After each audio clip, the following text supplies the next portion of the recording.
Alright, y'all, we're back, and of course, we're gonna be talking a little bit more wrestling, as you can see here, but don't worry, I've got other stuff coming, some pretty interesting stuff. Like I said, we were going to talk about free agency, so look forward to that, and Broncos fans, don't think I forgot about y'all either.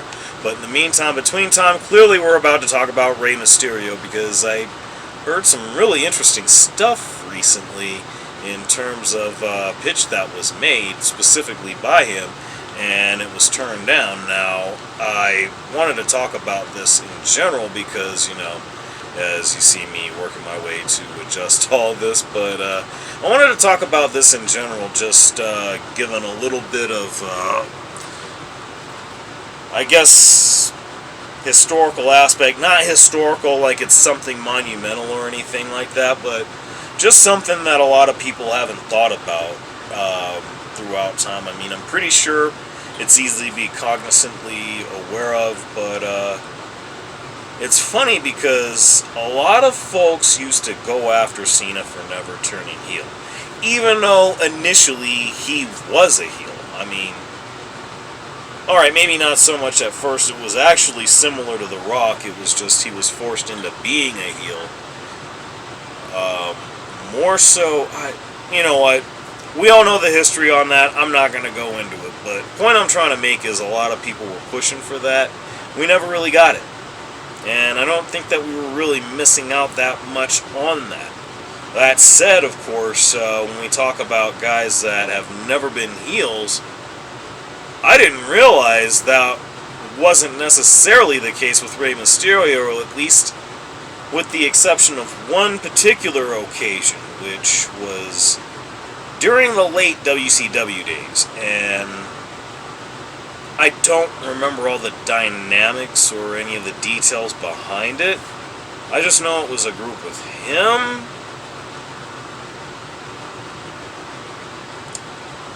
I want to say Conan, and a few other folks, but I just can't remember them all off the top of my head right now. Either way, point I'm trying to make here is that it was a heel faction, and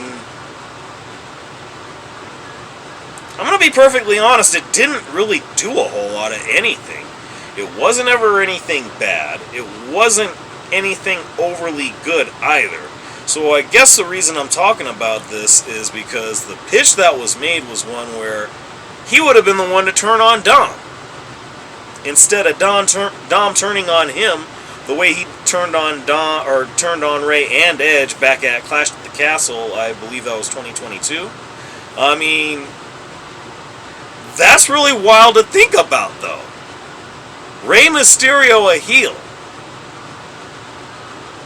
I mean, again, just going off of what I remember from that time he had that faction in WCW, it may be better that we don't see a heel Rey Mysterio. And it was interesting because he was on somebody's podcast talking about it, and someone said something to him, he's the Ricky Steamboat of this generation. Didn't think about this. Ricky Steamboat never went heel either. Another one, to my knowledge, that didn't go heel, that, speaking of going back, Tito Santana. I mean, it's just crazy how all of this works out, because at some point you've had one that's been one or the other. And even funnier than that, you would think, wait, Stone Cold's never been a heel. He was Stunning Steve Austin, where he was nothing but a heel. Came in, I think, was the ringmaster, and just ultimately went into being actual Steve Austin, and ultimately Stone Cold Steve Austin. But all of that was heel. Anyway, I just wanted to talk about that because that's something that I don't think a lot of people thought about. And who knows what that would have been like had he been the one to turn on Dom instead of what we really got. I mean, I think what we got with that is actually working, so I really don't think that we're missing out. But that being said, we're going to move right along to talking about Ricochet here. I guess you could say, speaking of missing out, I don't know. For a moment there, I was thinking I wanted to say that, but a lot of people feel like that's the case, and I talked about this also earlier in this morning's video. I don't really see all that much of an issue. And the only difference between this, for one thing, I was supposed to be talking about Dijak, so I kind of went off. So I wanted to kind of take a mulligan on that because I couldn't name off a lot of AEW stars off the top of my head outside of Swerve Strickland, Will Ospreay, obviously, Kazuchika Okada. But of course, there's also MJF to be considered, who I mentioned in the previous video. Of course, having that opening match. There's Konosuke Takeshita. Try saying that 3 times fast, by the way. There's the now new TNT champion, Jack Perry, who I gotta say, I don't know if I could get enough of that match.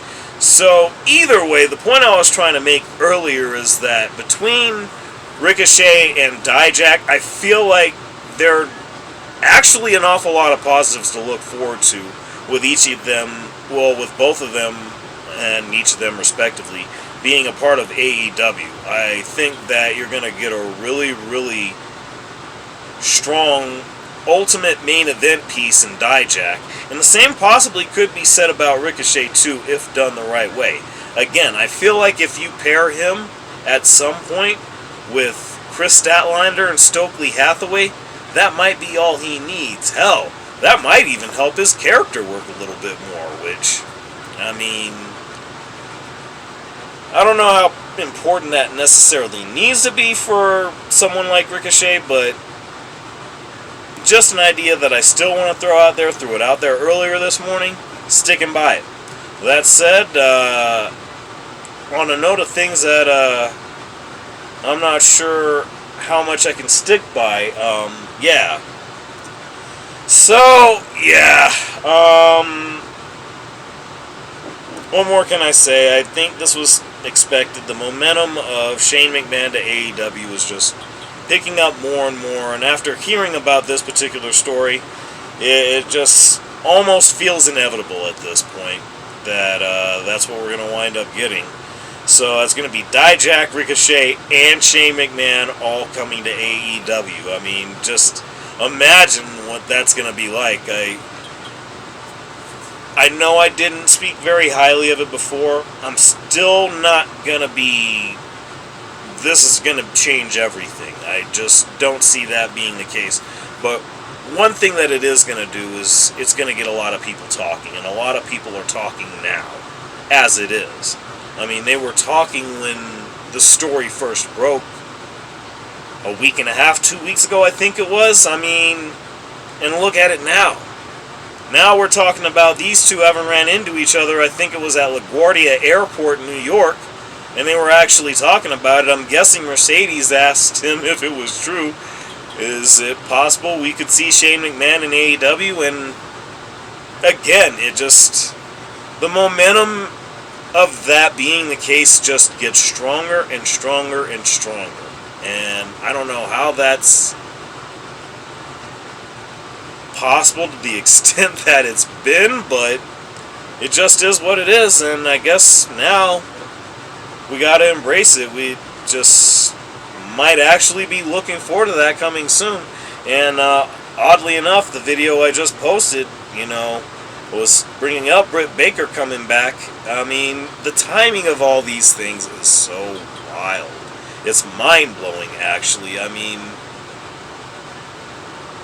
I don't think we could have a better time in wrestling, can we? I just don't know any other way of looking at it. And maybe the best is yet to come with this. Who knows? But for now, I'm going to go ahead and leave it at that. And of course, just want to say thank you to those of you who are coming through. Appreciate y'all for rocking with me. Of course, y'all know what it is. Like, share, subscribe if y'all are new and if you enjoy. And with that in mind, I am A&J, and there will be more.